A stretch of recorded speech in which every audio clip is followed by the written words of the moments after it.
Welcome to the podcast that interviews active and retired police officers about their most intense, bizarre, and sometimes humorous moments on the job. It is I, Old Gingerface, hosting for you as always. Thank you for being here, guys. Thank you for finding the podcast. If this is your first time listening, this is the place where you'll hear the men and women of law enforcement tell you their real-life experiences on the job as they live them, with the hope that you will get a better appreciation for what it is that they do for a living out there, keeping us all safe. Welcome. I implore you, listen to a bunch of episodes. They're evergreen. It's just cops being interviewed. Most of it's not topical. There are cops in the news episodes on there that is more topical, kind of a lighter, more fun show that I do with a couple buddies. You get an extra one of those per month if you join the Patreon, but we can talk about that later.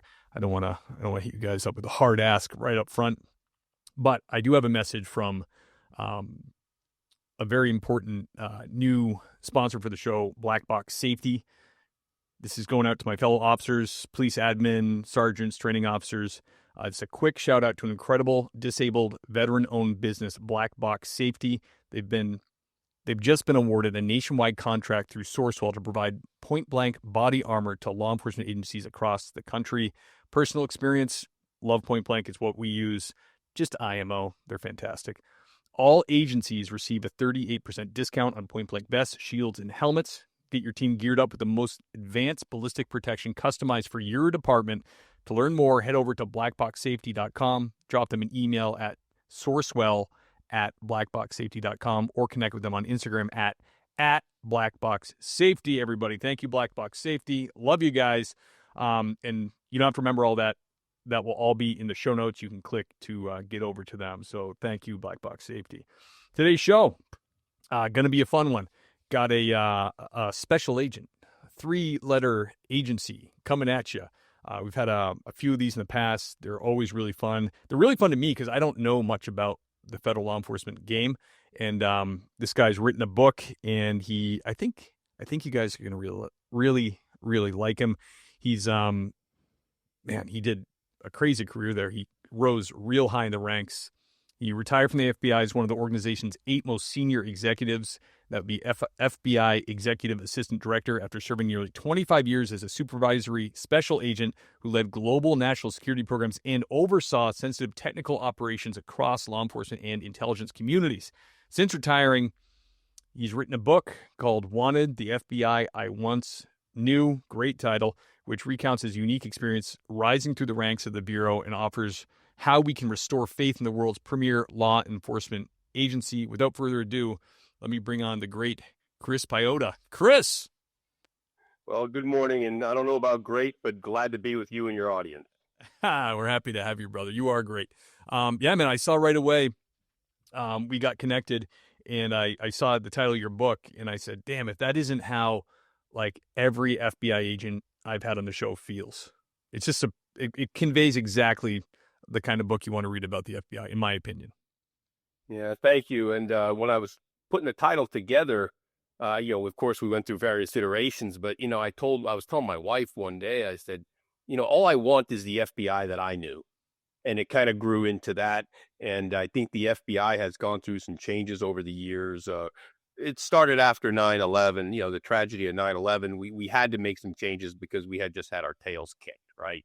Right. And the problem is some of the changes were good, and some of the changes moved us more toward a corporatizing of the FBI, adopting private sector leadership approaches, managerial approaches. And I think that was one of the biggest strategic errors, because the FBI, like any law enforcement organization, at its soul is a mission organization. It's not, you can't run it like you would Google or Netflix or a bank or a Silicon Valley software company. And I think that's where the FBI started running off track. And you can see where we are today and some of the challenges the Bureau is going through now. Yeah, absolutely. It's 100% one of those agencies, and including all law enforcement agencies, where you want the best person for whatever particular position that's open, whether it be special agent, supervising agent, or higher, right? You don't want political appointments. You don't want any other kind of influence on a spot that's going to be filled other than like the best performer, right? Because this is serious stuff. This isn't, like you said, this isn't Google. This isn't your local grocery store chain. It's the FBI. We want the best in the right positions, right? Agreed. And I think over time, the FBI leadership became distracted by other political issues or social trends and moved away from making that mission orientation their primary motivator and guide. And I think they were looking to keep people happy along the lines of the private sector. And it really kind of took away from the soul of what made the FBI special. Yeah, absolutely. How did you feel as someone who's done his whole career there, seeing like the whole FBI collusion and laptop thing and all that stuff go down in the news? Were you just pulling your hair out? Oh, sorry, I know you're bald, but it's proverbial. So maybe, but no. What I saw over time, and as I moved into more senior roles in the organization, was I saw the change in the leadership direction of the FBI. Used to have a steel backbone, and the FBI was much better at resisting certain political or social influences. And over time, the leadership that moved into place at the very senior levels, like the director or the deputy director, they became more amenable to keeping people happy, making sure that they were moving along with political trends or social trends, where the old time FBI guys and ladies would be very staunch and stern about, no, that's not what the FBI does. And this is how we do things. And, that principled leadership, very strong, professional, objective, apolitical. And with the laptop stories and all of the other stories that are out there, I saw my organization start moving away from those core principles. I fought it wherever I could. And, as I became more senior and toward the end of my career, we used to get into some pretty heated knockdown, drag out battles over how we were approaching certain things. And the leadership just started then to segment the organization up top so that they only had certain folks and certain perspectives that they wanted involved. And it just took them down a bad road.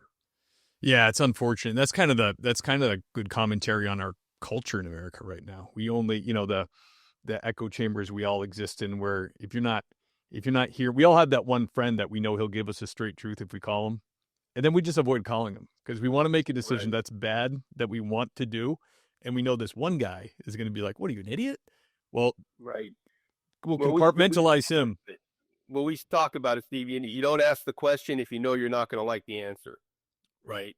Yeah. And that's kind of how the FBI became at the very top levels. And as I moved into those type of positions, I saw it more and more clearly. You can't see it as much when you're a case agent working street issues, working the cases. You see it as you move into certain discussions, how the organization fractured at the top.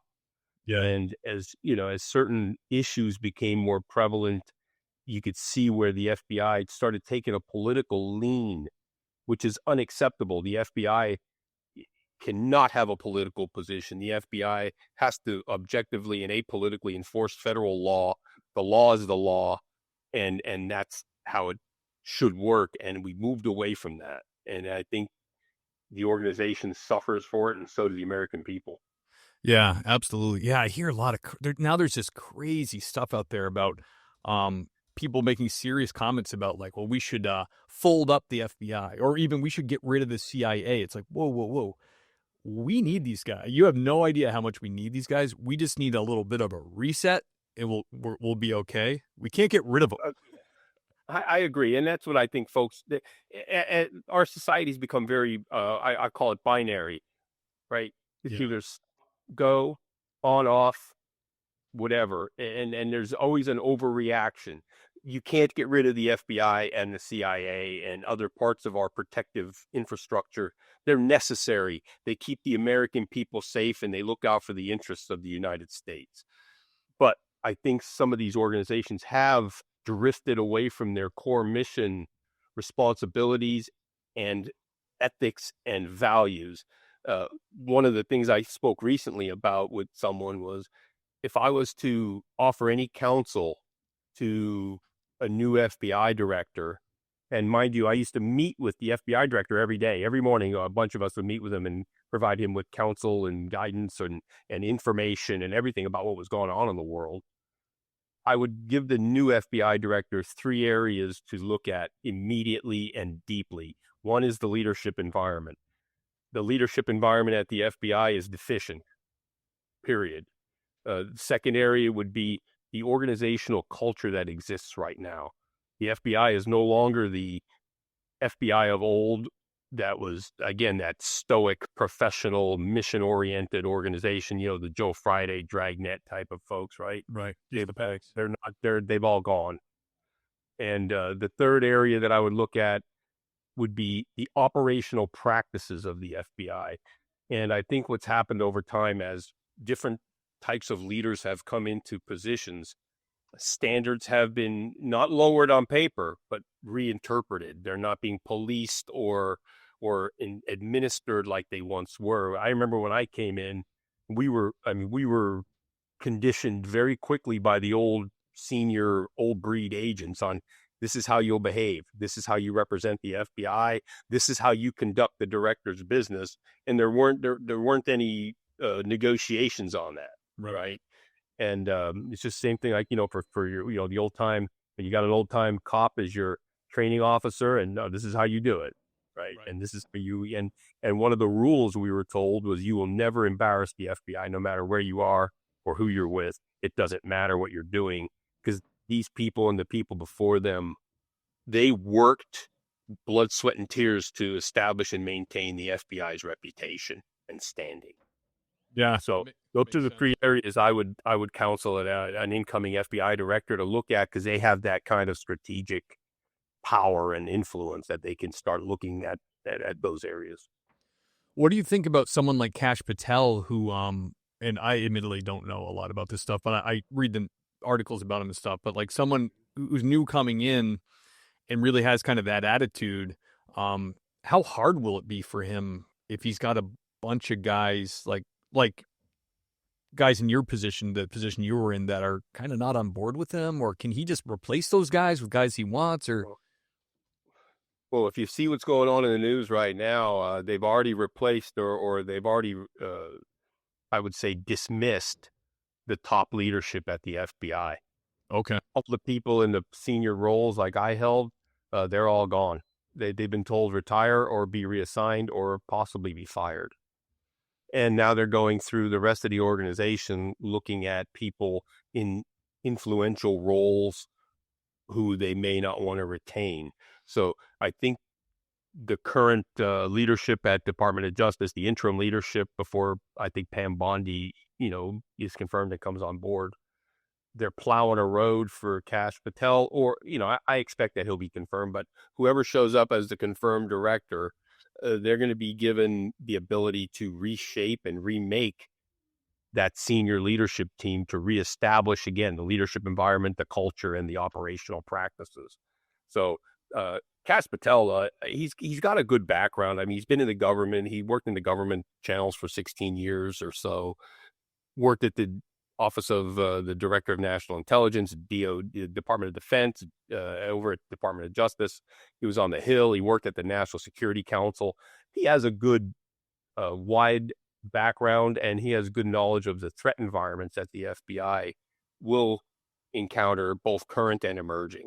So I think from a perspective along those lines, he's got a good background, and he's willing and able, and he seems to be dedicated to making some foundational change at the FBI. That's great. And do you know personally, and obviously don't need to name them, but do you know personally people in the Bureau right now that you're like, yes, I'm glad that guy's still there because he's going to help them out? Yeah, there are some folks that are still true believers in the old faith of the FBI, right? And there are still some people there who, I'll tell you what, just from a general perspective, there are many people still active in the FBI who were not supportive of a lot of the initiatives over the past several years. They were not supportive, but being that they were given direct orders to do certain things, that these orders were not unlawful and Right. were not unsafe, supposedly, and not terribly immoral. They were given orders. They didn't agree with them, but they executed them. Right. So I think there are many people, given a proper leadership environment, a return to those historical FBI values, the organization will snap back into place. Yeah, there are some folks that may not agree with taking the Bureau back to those values. And if they can't align themselves with the organization, maybe it's not for them anymore. And, the organization should help them find something else to do. Yeah. Transition out. Go ahead. There's plenty. I mean, there is plenty of private sector jobs for an FBI guy. I mean, Right. Yeah. they're going to make money. Yeah. But I think the problem, Steve, is that you're going to have a certain small population of people who, although they disagree with what's going on, they're going to want to stay and fight for their cause and undermine and cause problems. And those people have to understand that they just can't stay and do that. And I don't think any new director or senior leadership is going to tolerate it. So it'd be better for everybody for them to just find something else to do. Yeah, absolutely.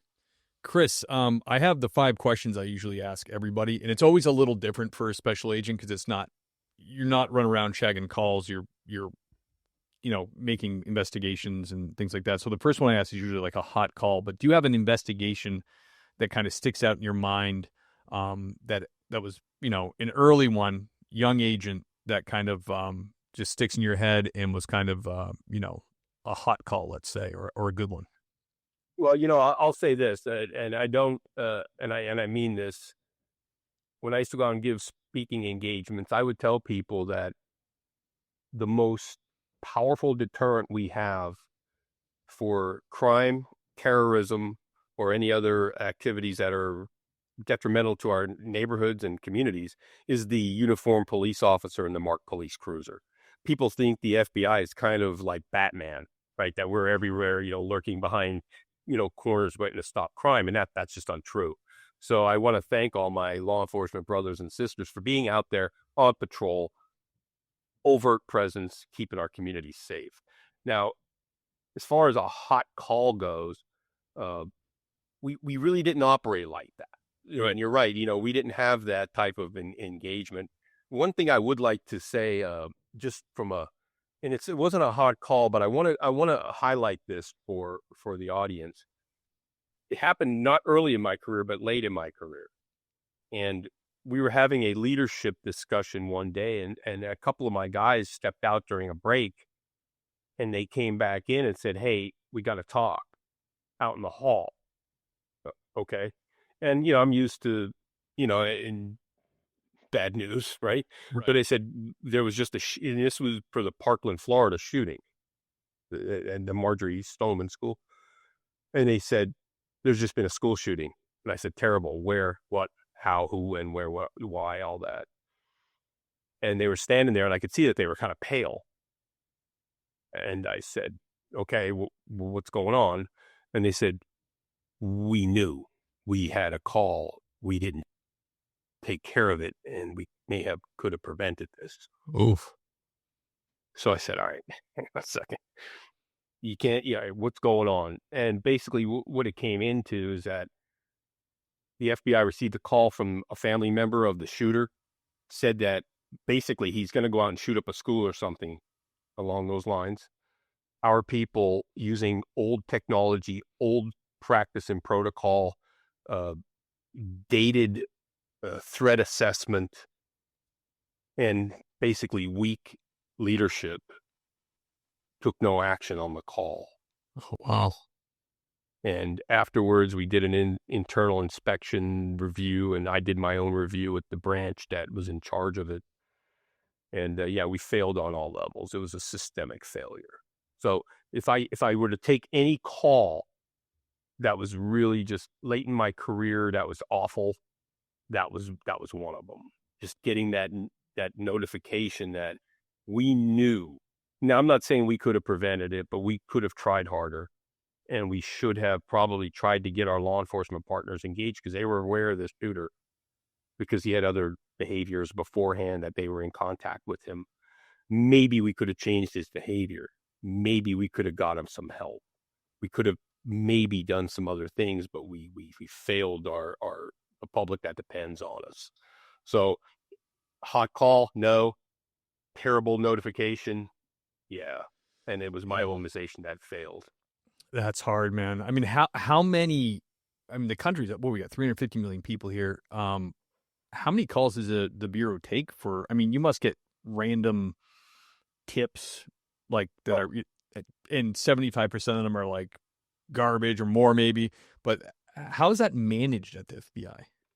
well, right now we run a 24-hour tip line. It's managed out of our Criminal Justice Information Services Division, and we take in calls all hours, all of about anything. Some people just want to talk to somebody, right? They're just lonely. Yeah, I've seen you guys in movies. Can we talk?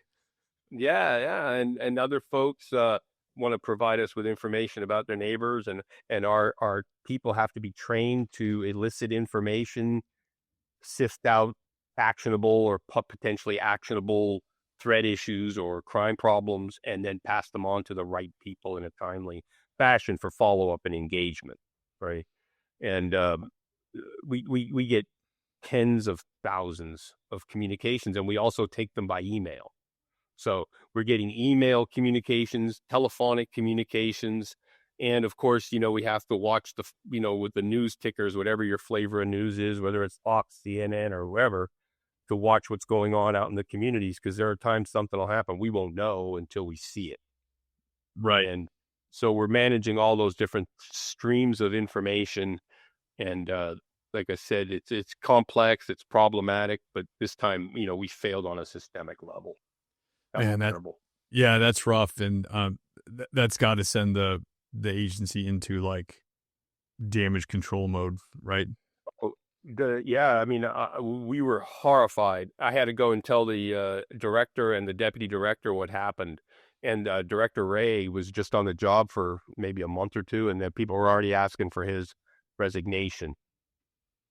So, I mean, it was brutal and it was terrible, but there was no other place to lay responsibility but on our own shoulders. And yeah, like I said, we didn't do a very good job on that, and people lost their lives. And like I said, I don't know if we could have definitely prevented it if the shooter was dedicated to doing it, but I think we could have maybe got in front of him again before that incident tried. Yeah, man, it seems so unfair, doesn't it? Especially in law enforcement, if you're the top dog, it doesn't matter. It doesn't matter how big your organization is, because there's no possible way for the director to have, with all the tiers of supervision under him, you're gonna have people that drop the ball sometimes. It just happens. We're all human, but it doesn't seem to matter in law enforcement agencies. They immediately want the chief or the director or whoever fired, and it's like that's not necessarily always the best route to have that gut Well, reaction. it's not an effective route for any kind of positive change unless you see dereliction of duty, Right. right? If you could see obvious dereliction of duty, then okay, like what happened in Uvalde, right? That was, to me, that there was some dereliction down there. Oh yeah. But but when you look at I mean, you look at an instance like that. I mean, there's so many layers of organizational management and organizational structure between the director and the person who took the call. Yeah. So, but I think it's the easiest and most expedient way to look for retribution or restitution, depending on your perspective. Yeah. It's just part of the job. I mean, it's like everybody looks at the chief or heads of big agencies. They go, "Oh, this guy's making $350,000 a year. What that? Well, he could lose his job or she could lose her job at any moment. He or she's gonna take it on the chin for anything that happens." Well, it's interesting you say that. When I used to go up and I used to go to the Hill and brief. I used to do testimony for, the congressional members, and I used to just do what they called informational briefings, where they bring you into a room with maybe 10 or 15 of them and they just lay into you, right? And it's not a Oh formal brief, not a gosh, formal testimony, but it was fun, right? brutal. So I would sit in these rooms with these people and they would be asking me questions, because I was also the director of the terrorist screening center, which, I had control and adjudication over the no-fly list and everything, and all the screening at the borders and global counterterrorism screening operation.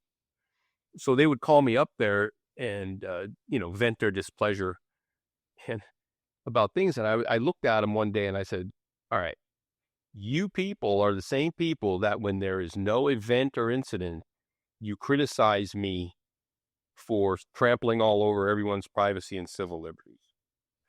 But when there's an incident or an event, you're the same people that are going to staple me to the wall because I didn't do near enough to prevent it. Right. I didn't exercise my authorities and all this kind of nonsense. And they all looked at me, they kind of laughed a little bit and said, yeah, right. So, but yes, I mean, you're in that tough no-win situation in that imperfect balance of privacy and civil liberty versus security and safety. It's a sliding scale day to day, and they know it. But again, the law enforcement profession over the past 5 to 7 years has really kind of taken a beating, and I think people would be better suited to understand that imperfect balance that exists, and the whole development of the security and safety on demand approach that a lot of people have. Yeah. It's just not workable. Yeah, because they're not without a total surveillance state. Like if it was China and they tracked us and listened to us and all that stuff, then yeah, you can be much safer. You will have no liberty. It's it. They're inverse functions, Yeah. Safety and security and privacy and civil liberties are a lot of times inverse functions. Now, there is a time when you can have momentary balance, but it doesn't hold. Right. Chris, how does someone like Tulsi Gabbard get on the no-fly list? You know what? I looked at that. She wasn't on the no-fly list. She was on one of TSA's internal security listings. They have their own security lists, so to speak. And she was on one of those lists. She actually wasn't on the terrorist watch list.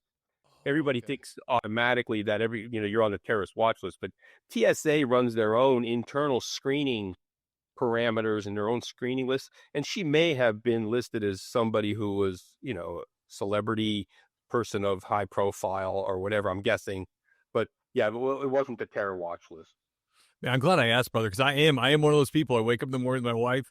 We get the coffee going. I fire up the news app on my phone, and I just read the headlines, and I read little paragraph articles, and that's one of them I read. I'm like, wow, that's crazy. But it's like I have no... That was an internal TSA safety monitoring program, not the actual terrorist watch list. Well, that doesn't sound as grand, so we can't we can't get into the minutia. Yeah, that doesn't get the clicks. Yeah. Terrorist watch list. That's another thing, Chris. It's like, I feel like this technology is so wonderful. I mean, the fact that I can run essentially a radio show from my basement with a green screen, and have someone like you come on is incredible to me.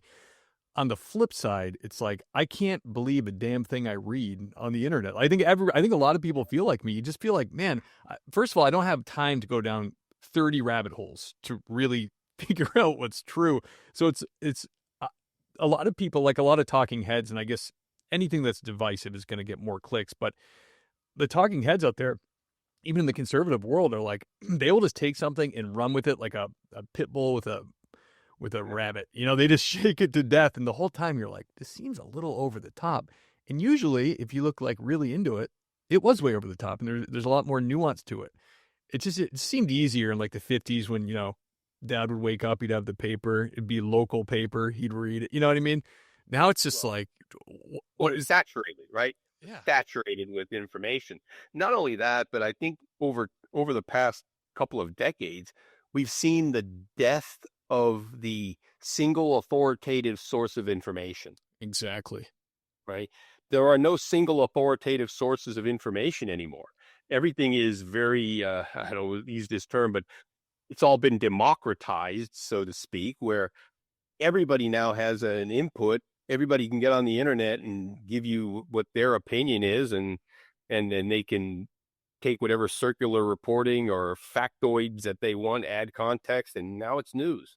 Yeah. So, I mean, it makes it a lot more difficult to actually accurately assess a situation. And plus, here's the problem, and this has always been a problem with the news media, but they want to get out there fast and first.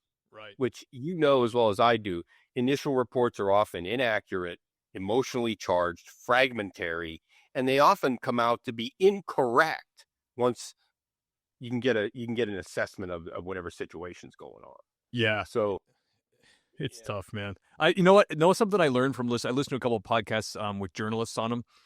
Very careful, professional, investigative journalists. One of them being Molly Hemingway, and then uh, David Harsanyi on the Federalist. Is they basically say, like, if you're reading a newspaper article and you start seeing every source is anonymous, Yeah. don't finish the article, because that is BS. That is like the word anonymous. A reporter can take so much liberty with the information they give you when someone's anonymous. So it's like, if you see that in an article, forget about it.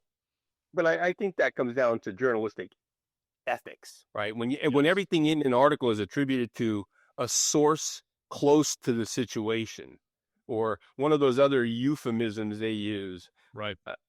You got to take it. And when I worked, most of the work I did after 9/11, it was all national security work, because that's what the bureau went to as their top priority. Yeah. And there was a term we always used to use, and when reporting things, it was the information reported to influence as well as inform? And that's what we had to take everything as. Was it, provided to influence as well as inform? Right. That So, makes sense. and that's where everything on the internet now, to me, has an angle. They're looking to influence. They're looking to provide, push an agenda, or support a position, or, counter a position, or detract from another party. So, in law enforcement, we deal primarily in facts, circumstances. We report on activities, and it's hard for us to sit there and kind of have to swim through all of the nonsense that you see. Yeah, absolutely. Chris, can you think of a strange or bizarre investigation you dealt with or happening as an agent? You know what? I've had so many, but again, working in that national security arena, a lot of the really neat, strange, bizarre things that I worked on are classified. I hate to say that, but they all live. Yeah, but they all live in that kind of world that most people day to day never engage with, and probably for good reason, right? Because if everybody knew how things worked in certain areas, it'd be a much scarier place for a lot of people. Yeah. What I will tell you is, strange, bizarre. How about severely disappointing? How's that? I'll take it, man. Uh, when I was watching what happened, and I don't know how much you've tracked this situation, but do you remember a few years ago we had that case of the Olympic athletes that were being sexually abused by a doctor in the Olympic? Yeah, I do remember that.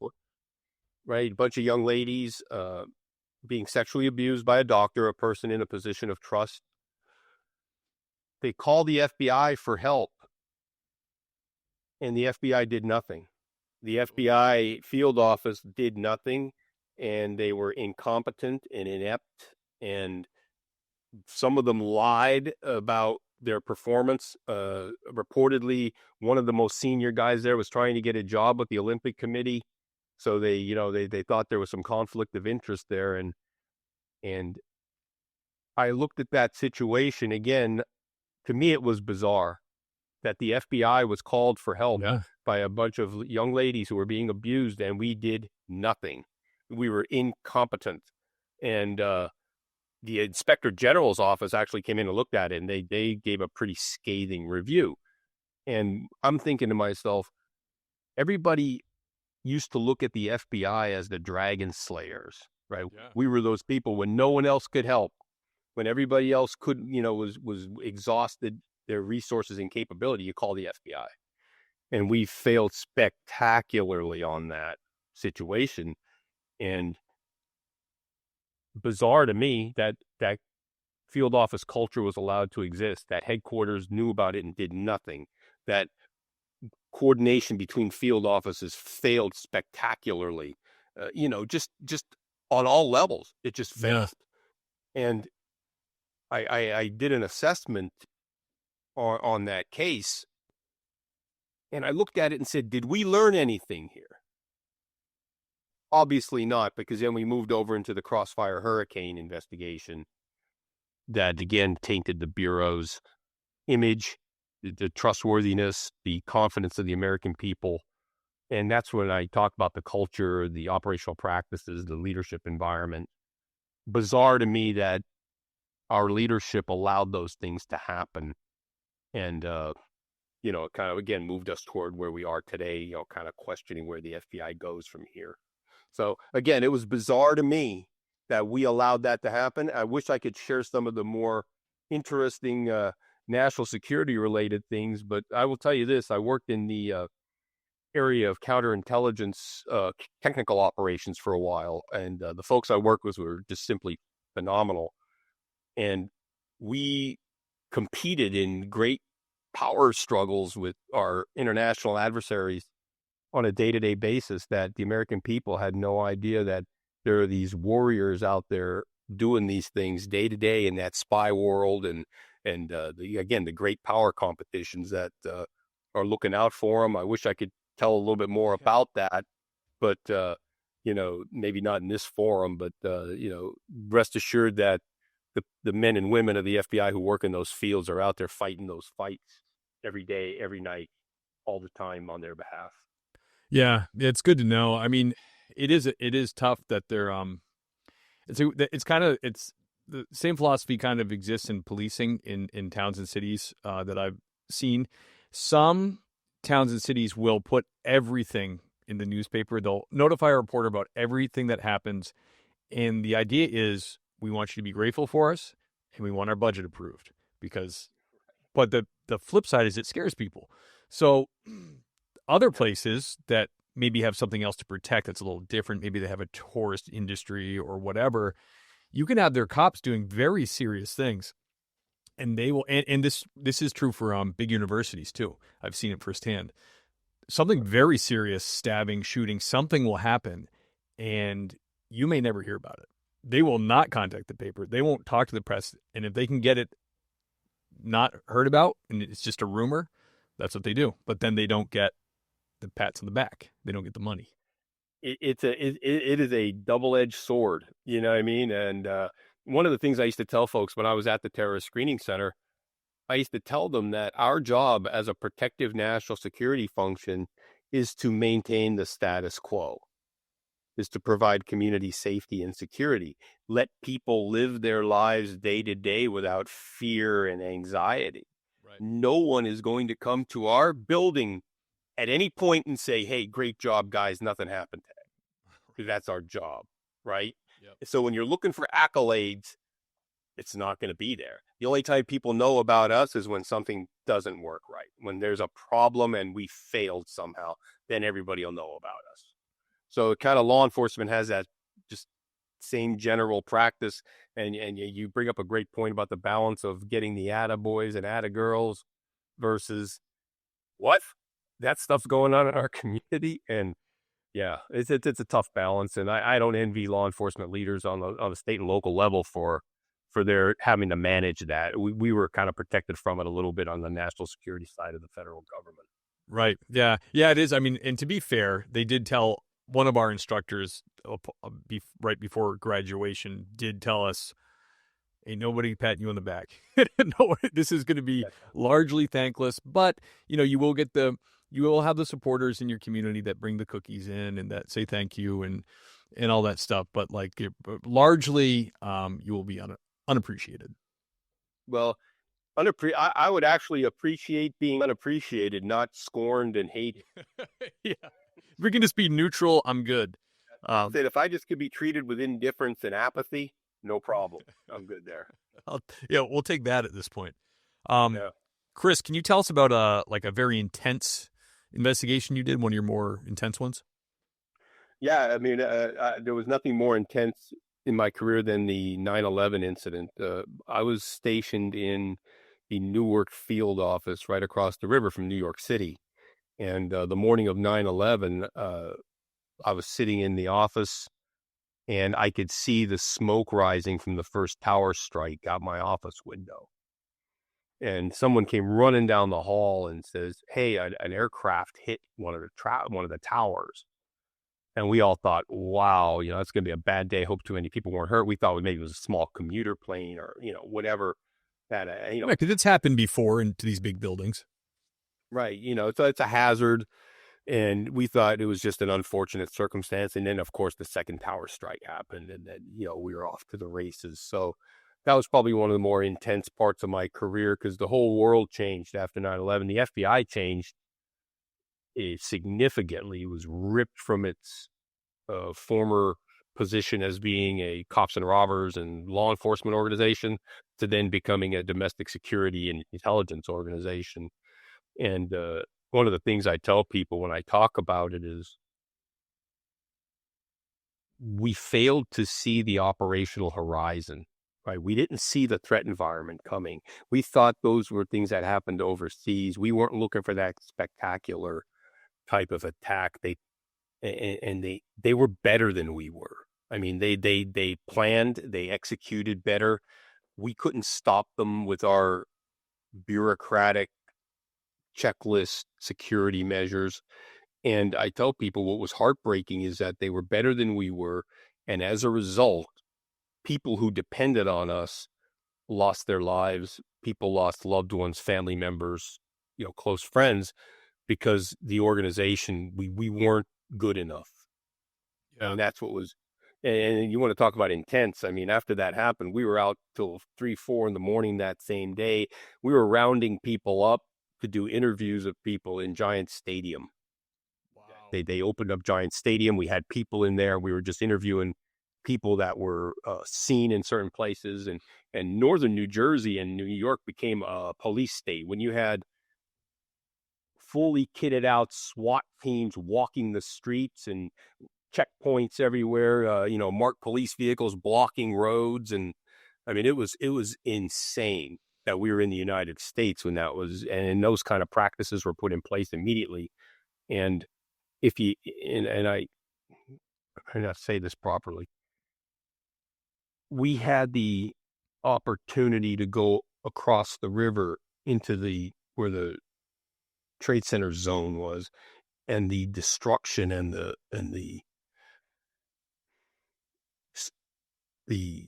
massive, just the whole area was just awful. And you could see it looked like war zone type of stuff. And it just showed that, our adversary brought a new level of violence to us. And it was one of the most intense times.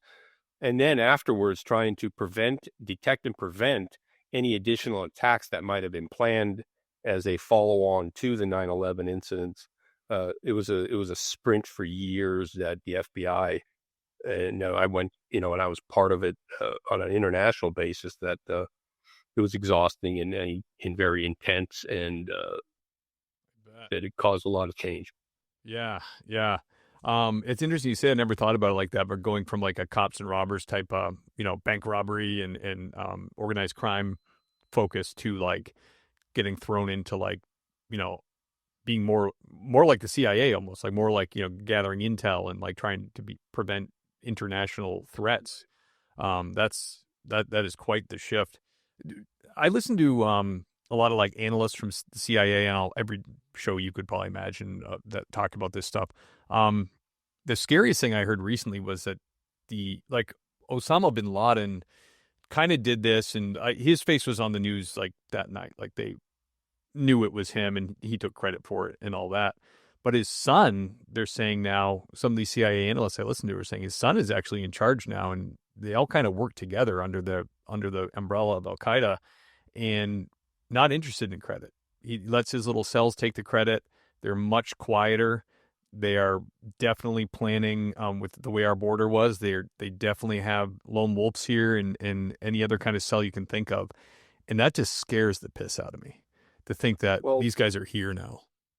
yeah, I'll tell you this: they've learned the adversary is smart, and they learn and they evolve. And whatever we put in place for defensive or countermeasure activity, they develop their own countermeasures and activities for. I've heard some of the same reporting, and what you see is that we've allowed another threat environment to develop inside the United States by that open or very lax coverage of our southern border, where people are moving into the country uh, pretty much unvetted, unchecked, and now they're inside of our communities, and it's going to be hard to find them. I mentioned recently on another discussion that what we're going to start seeing too is they're going to move away from the spectacular singular attack, and they're going to start moving more toward low tech, coordinated attacks using small arms, using Yeah. improvised explosive devices. And you saw on New Year's Day using vehicles as battering rams or penetration devices. And we're not ready for it. We're not ready for it. I mean, we're still, I'm not sure you've heard the criticism of our military that they're always fighting the last war.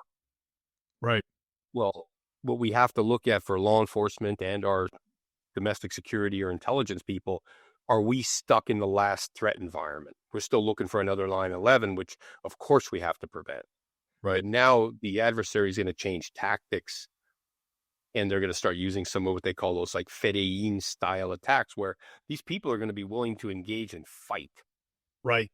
with our law enforcement. They're going to, And they're battle hardened. They go to these intense camps. They know how to do it, and they have the ideology in their mind that they don't mind dying. And I've said it before in the show, and that is my biggest fear. And I almost don't like saying it out loud, but I mean, two guys with AK-47s and drums in a quaint American town, say they just deploy to 5 different towns in the Midwest or the Northeast or wherever. You know how terrifying that would be to America? Like, oh my gosh, they're killing people in a town with 3,000 people. Steve, 5 schools. Yeah. Lock down the whole country. 5 shopping malls. Lock down the whole country. Yeah, absolutely. Destroy people's confidence and faith in the government to protect us. It'll impact us economically. It'll be a disaster. That's all you need. 5 coordinated attacks, and these people don't even have to know of each other.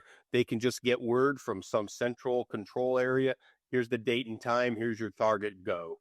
Yeah, I heard that. I heard they in the training camps they change their names, give them new names, so they don't even know each other. They're over here working autonomously. They don't even so they can't. They couldn't even tell you under interrogation what else is going to happen.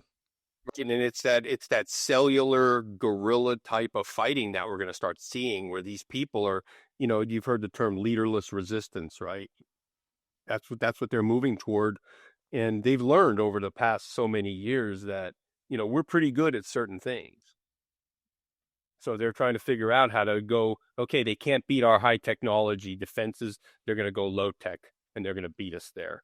Because we're an open, free society, they can move around freely, and they can, and plus we've gotten this thing over the past several years of we're so afraid to offend people. We're so afraid to make people uncomfortable that we're unwilling to even look at certain circumstances or ask a question because somebody might be offended.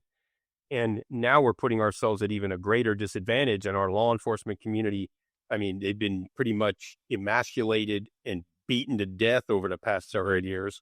So they're not even willing to engage as assertively as they once would. So and we're in a tough threat environment now. And it's going to get worse. It really is tough. I mean, that is America, such a mighty and powerful country with the soft underbelly of open and free society. Everything's a soft target. I mean, you get in here if you let them in, it's incredibly hard to defend against it. Well, absolutely. And that was one of my things at the Terror Screening Center was our job was to stop them overseas, stop them at our borders, and then if they are in our country is to work with our operational partners to investigate them and neutralize them in our community. Right? Those are your 3 levels of defense. And we've just let all of these people in. And here's a question for you. I've seen some numbers thrown around, and having been in charge of the Terror Screening Center, it was interesting when I heard that almost 200 people on the terror watch list have been encountered at the southern border. Okay. Wow. Here's a question for you, though. Were those people that were encountered at the southern border hardcore operators, or were they just people who had affiliations and they were on the list because they somehow had some terror affiliations? Do you think the hardcore operators were encountered by our border patrol or anybody else, or did they make it through into our country at a very porous southern or northern border? The northern border is very vulnerable as well. Oh yeah. And but here's the thing: is all those hardcore operators, I'm talking serious people, they weren't even encountered. We don't even know who's here, and we don't know how many. And I'll give you another thing. When I was in charge, I was a special agent in charge of the Buffalo, New York field office. And we had that very amicable border arrangement with our Canadian neighbor.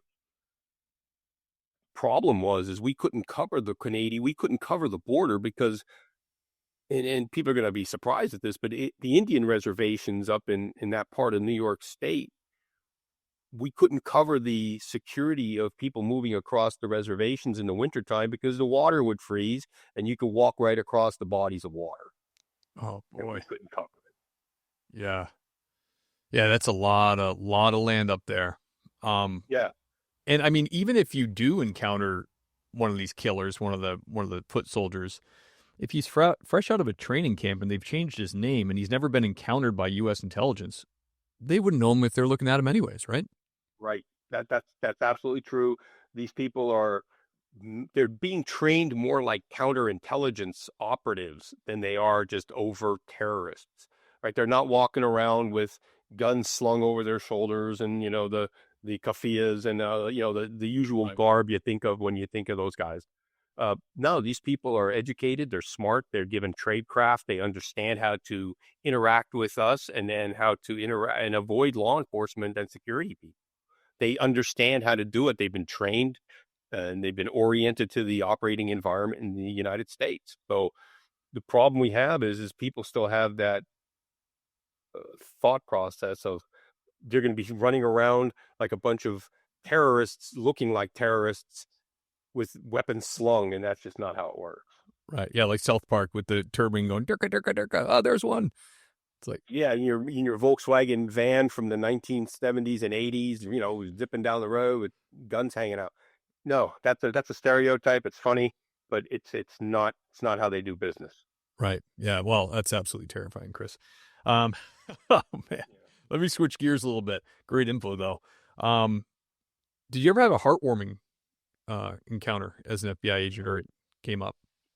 No, actually, or pretty serious business. But I'll tell you what, for heartwarming, I'll tell you this.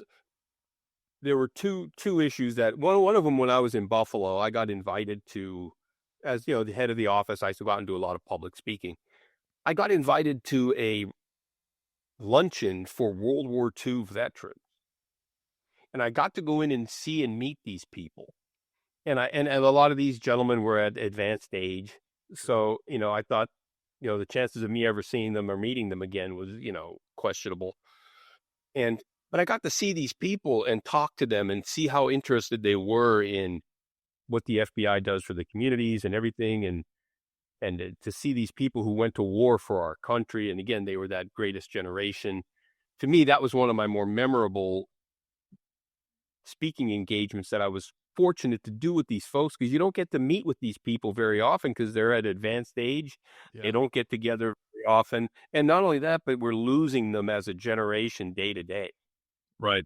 So that was one of my favorite speaking engagements that I got to interact with these people. The other one was when I was in charge of the terrorist screening center, we had a 24-hour watch center.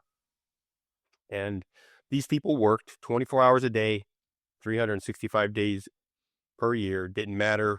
They were like the post office, rain, shine, snow, whatever, right? And these people on every holiday would have to staff the ops center because we were a 24-hour international global command control center. So they would leave their families to protect other people's family. Yeah. On these special days. So every Christmas, my wife and I would, finish up with the morning activities with our family. We would put together a basket of treats.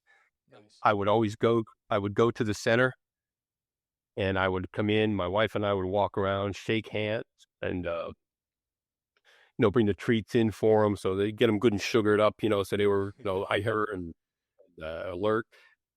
But to thank them for making that sacrifice, always holding the line, couldn't be more professional and squared away, and leaving their own families on those special days to protect everybody else.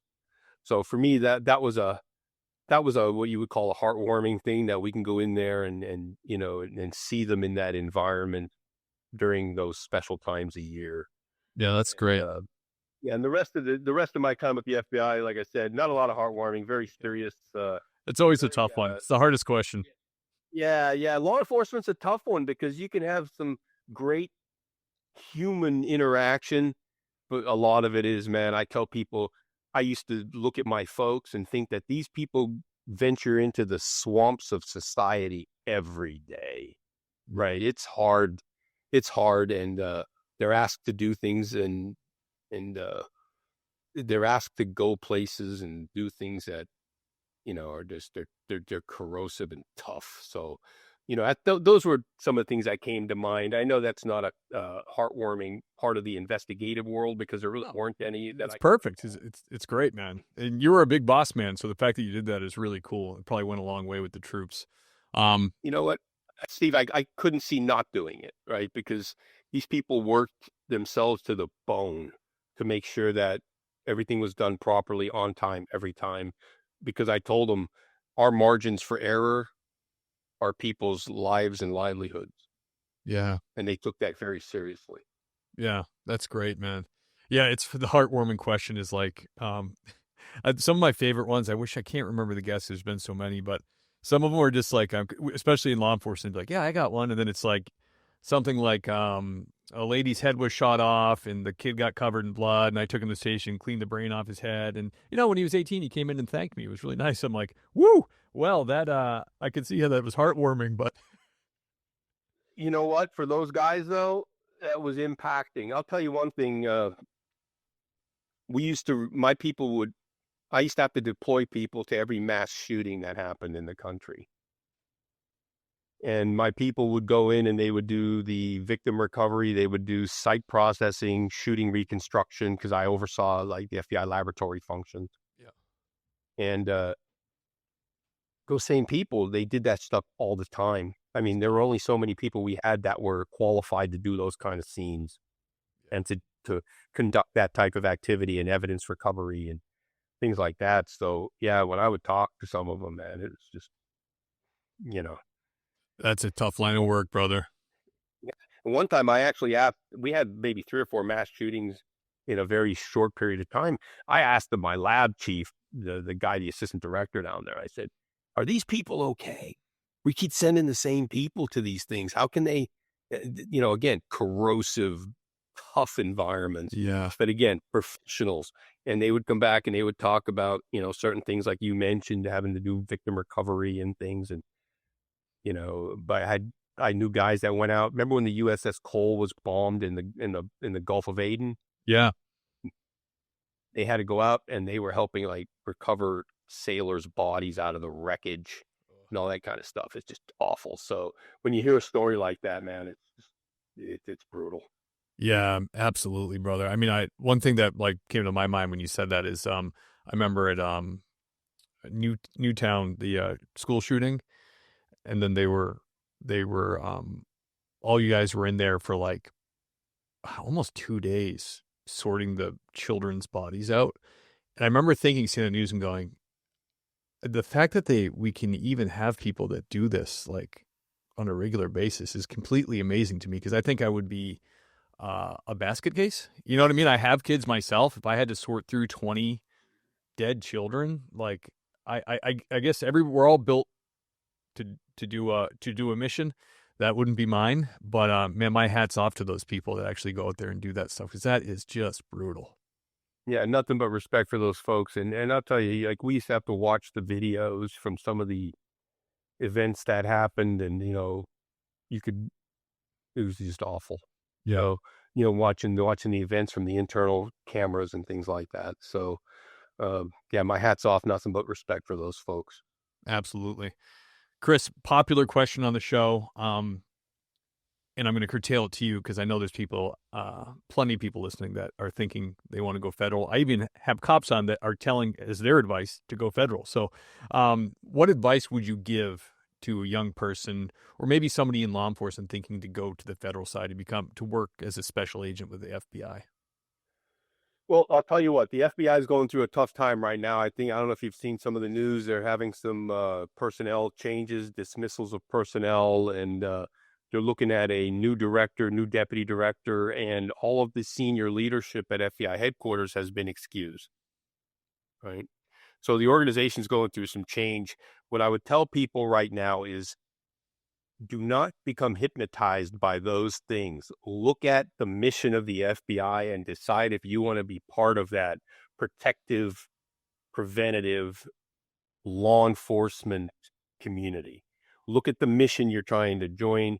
Look at what you're going to be doing as a career, and put the most priority on that, not the stuff that goes on in the day-to-day news.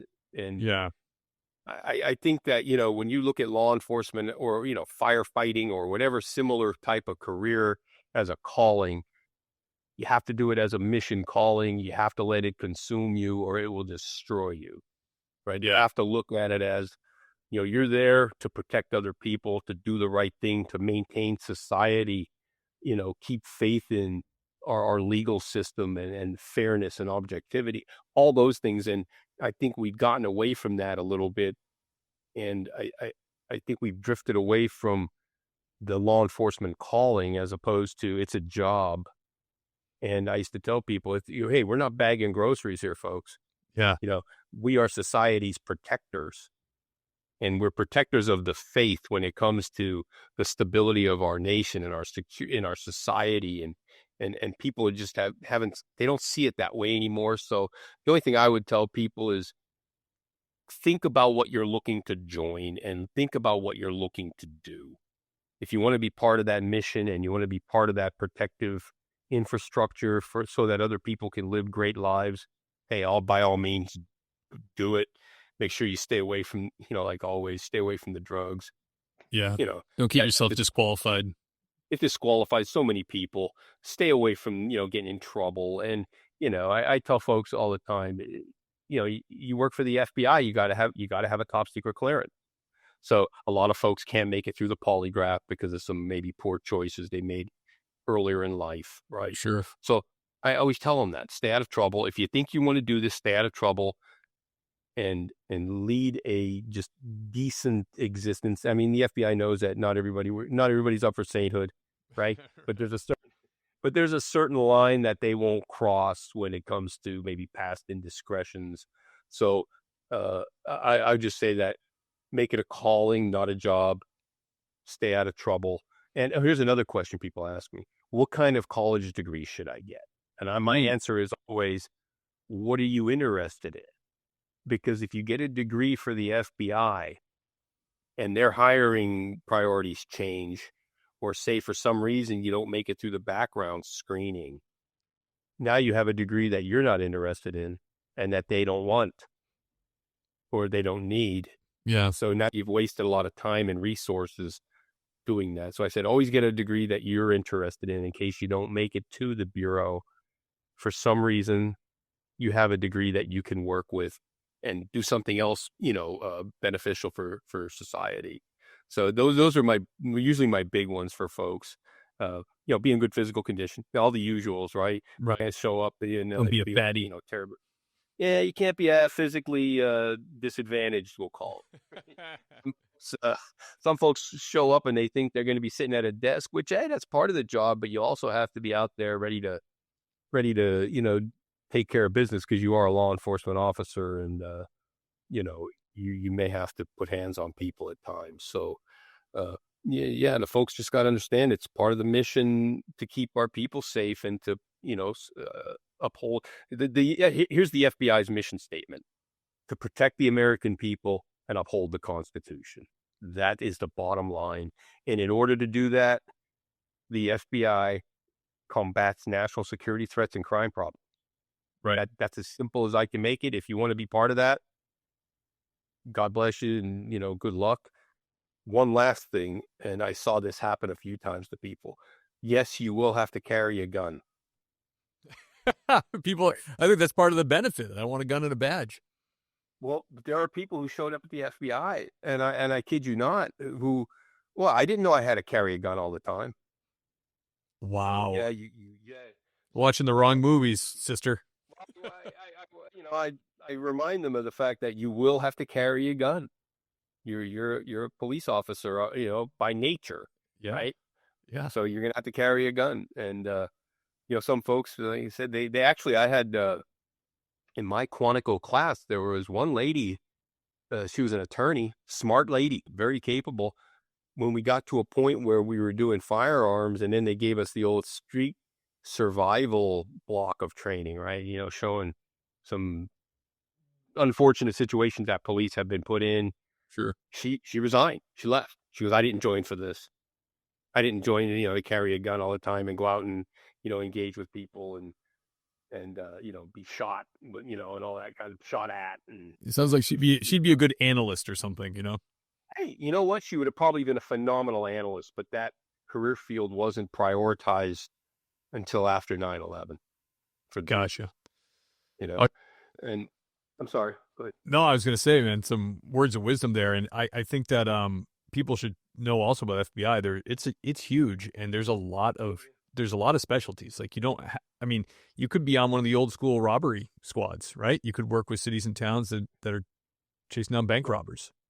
Well, we don't do that anymore, actually, Steve. We've deferred Really? bank robberies. Yeah, we've deferred bank robberies to the state and local officials. We got out of that business. We got out of the drug business after 9/11. We got Oh out of. man, I'm glad I said that. I thought you guys still, because I mean, I We guess it wasn't. we will assist if it's a special case where someone calls us for assistance. We can provide assistance, but we no longer roll out on bank robberies. That's a state and local matter now. And after 9/11, we got out of the cops and robbers stuff when it came to drugs and other things. We used to have drug outfits. We used to do a lot of like kind of warrant service with our state and local partners and other Yeah. partners. And we got out of a lot of that stuff. May still happen in small pockets, but we have violent crime programs now where we and it's a tier 8 priority for the FBI, violent crime. Man, it's kind of a bummer to me because I mean, I was gonna say not too long ago, but it was probably 15 years ago. I was working on the Cape, and there was some bank robbery kind of surveillance going on, and the FBI was involved. They helped us. Yeah, I mean, if there's a request for assistance from our partners, we'll come and help.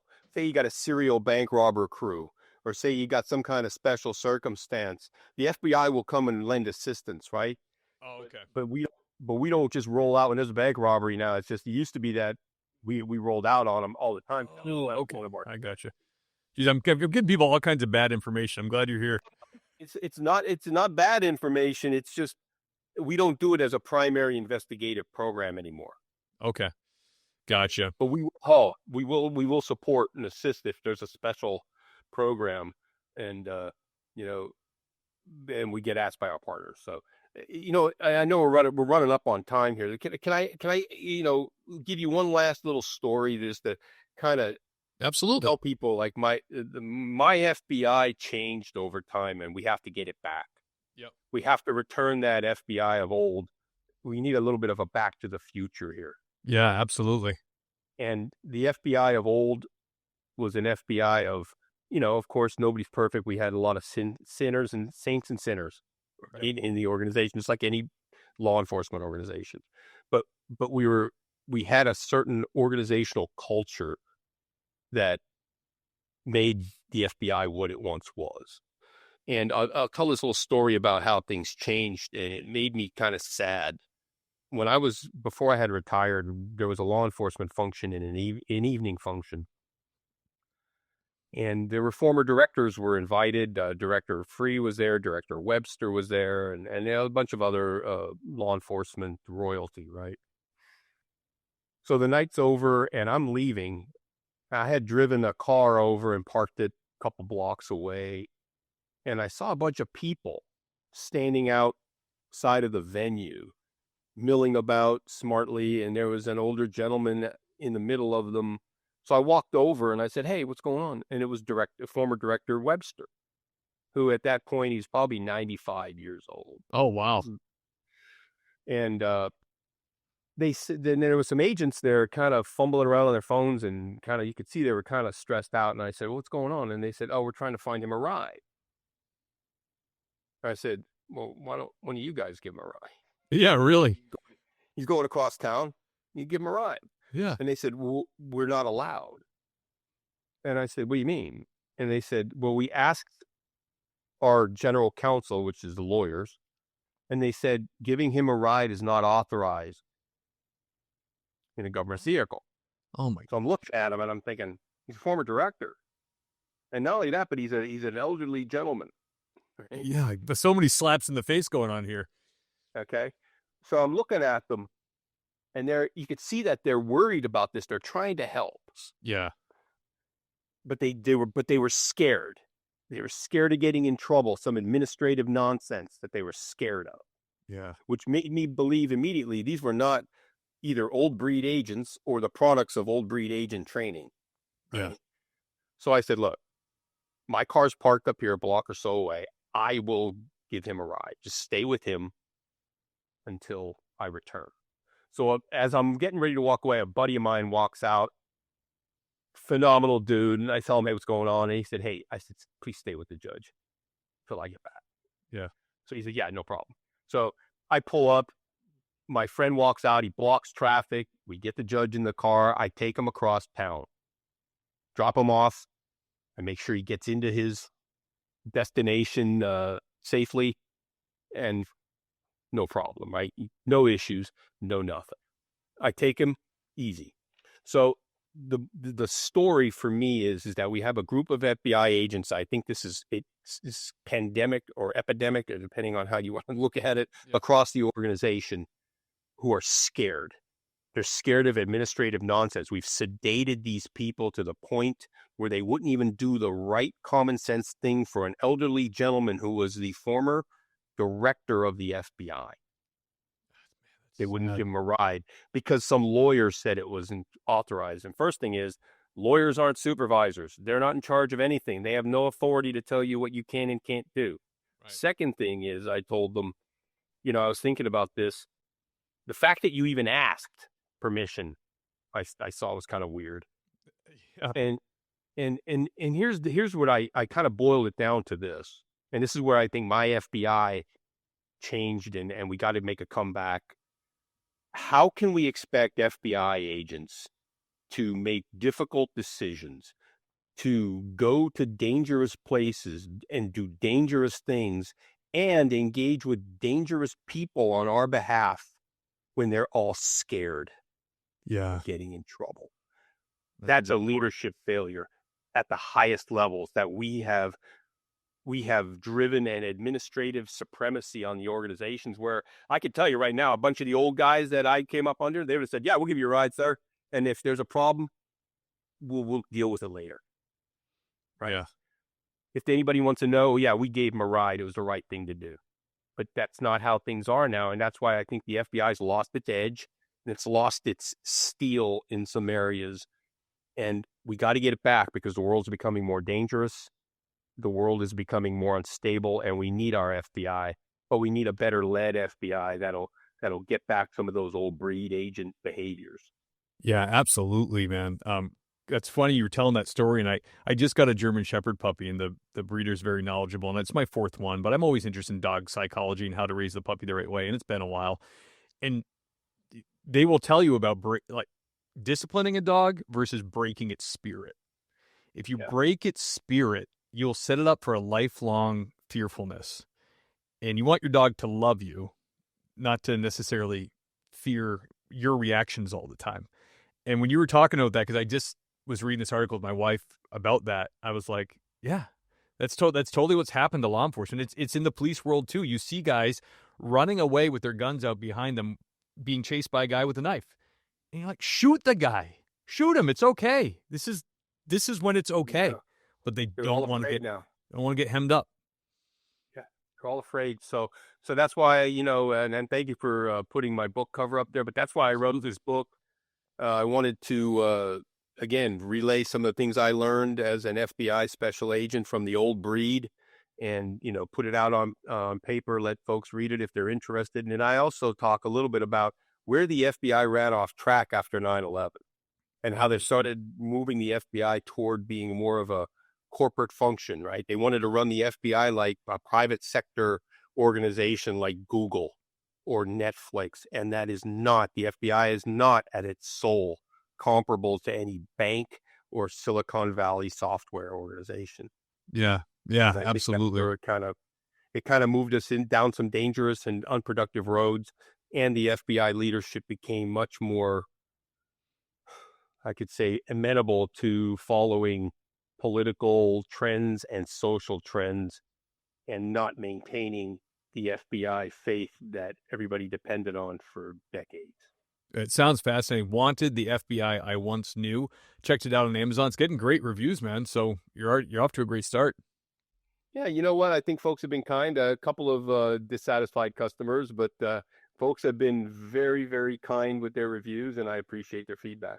Yeah. Well, you're retired law enforcement, so you're going to get those people that want to chime in and try to piss on your parade. Yeah, fine. They're entitled to their opinion, so I appreciate all feedback. Absolutely. Chris, honored to have you on the show, man. Such a fun conversation. It went on in all kinds of different directions. It was fascinating, man. I really appreciate it. No, thank you, and I appreciate a chance to share some ideas with you and your audience. Everybody, I hope everybody be well and be safe out there. Thank you, sir. Can you hang on for just like 2 minutes while I do the outro? Sure. Awesome. The great Chris Piehota. Wow, that was really, really, really fascinating. Even was able to figure out some of the headlines that I'm reading and confused about. Very, very cool. Thank you to him for coming on. This is a time in the show when I thank the Patreon sponsors, everybody. If you really love the show, you've binge listened to a bunch of the free content, and you think, wow, how can I give Steve some money? Because it's great. You can do that at the link in the show notes. I truly appreciate it. If you pick sergeant level or above, you will get a shout out on the show. I'm going to start with the lieutenants here. Who I'm talking about is the great and powerful Andy Biggs, the great Kyle Roberts, the venerable Michael Roach of Roach Machines AI Solutions. Check him out. The great Thomas Connell, everybody. Now to the sergeants. Adam Alexander, thank you. Adam McMahon, Adam Mihal, Ben Peters, Bentley Barnett, Brad Thompson, Burley Boards, Iceman, screwed that one up. Dan Carlson from Burley Board, check him out on Instagram. Sherry Finch, thank you, Madam Clark LeCup. Thank you, Dave Ellman, Doug and Kelly Newman. Love you guys. Hope you're having a good time in Wyoming. Dylan Mosher, Elliot Sykes, Gary Steiner, everybody. George Cariotis, Greg Gadboy. Thank you, sir. James Rose, Jason LaPree, everybody. Thank you, sir. Jason Lau, John Jordan, John Shoemaker, John and Aaron Kate. Love you guys here at church. Lauren Stimson, Lane Campbell, everybody. Lisa Gano, Hold It Down Dispatch. Thank you, Lisa. Monica Bryan, thank you, madam. Iceman, there we go, from Motor Cop Chronicles. Check out his podcast. Nancy Hammond, thank you, madam. Nick Adams, everybody. Paul Maloney, Raymond Arsenal, none other than the great Raymond Arsenal. Richard Tolles, keep on trucking, brother. Thank you. Be safe up there. Sasha McNabb, Scott Young, Sean Glifford, Seth Wright, Sheriff Ronald Long, thank you. Tammy Walsh, Hold It Down to Dispatch. Thank you, Tammy. Tony Fahey, William James Long, that's Deputy William James Long to you. Thank you very much. Zachary Pleat and George Tessier. Love you, buddy. See you at church. Woo, the list is getting long, and I don't mind at all, guys. Thank you so much for the support. I love you, and I'll see you next week.